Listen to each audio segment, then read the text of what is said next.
So this problem we had an issue with the dimensions, so I'm going to recover this problem highlighting where there was the error.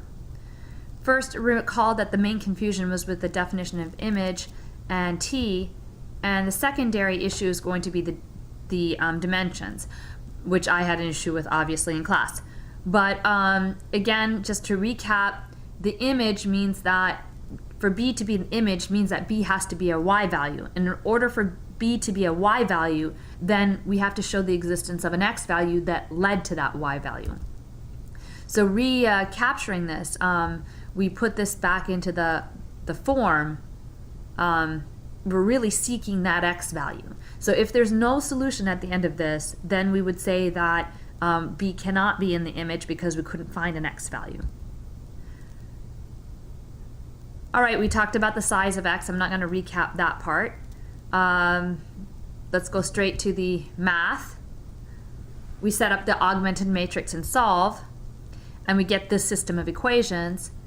And now the mistake that I had made in class was not recognizing that x3 was free. I mean, obviously I know x3 was free because it showed up in the other two parametric forms for x1 and x2. However, if I can make that mistake, anyone can make that mistake. So be very cautious to recall exactly how many components you need equation for. So then we can set up x. X turns out to be minus 3x3 plus 3, minus 2x3 plus 1, and x3, which was missing in my arguments in class. And we get the final parametric form. So the answer to this question is yes, there is, b is in the image of a because we could find a solution. In fact, we have an infinite number of solutions. But in this question, I asked you to give me at least two specific numerical answers to demonstrate that the solution is not unique. So here's one particular answer. I could set x3 equal to 0, and I get one answer that will work. And then if I set x3 equal to 1, I will get a second answer that is different.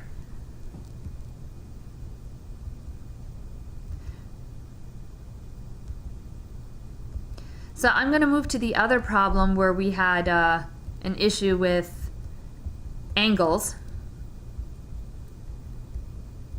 A little bit farther down, bear with me.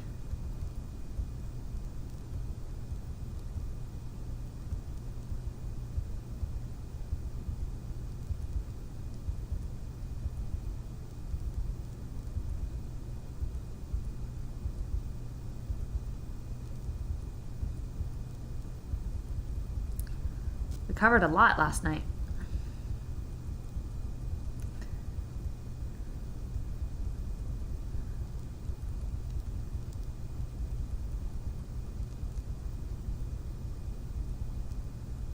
Okay, so we had t of E1 correct here in the original video.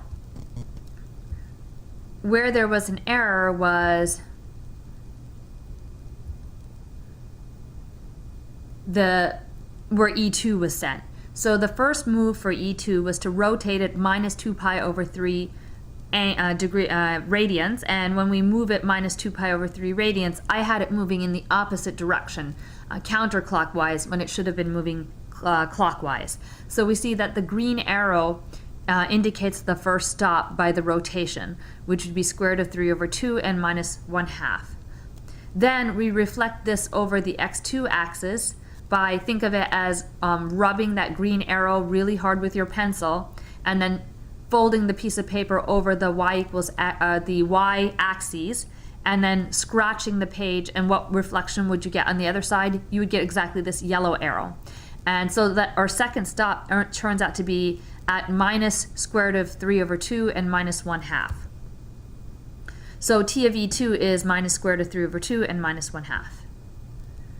Then we form the standard matrix by placing t of E1 in the first column and t of E2 in the second column. And that's our final answer. So this completes the errata for the last day of class.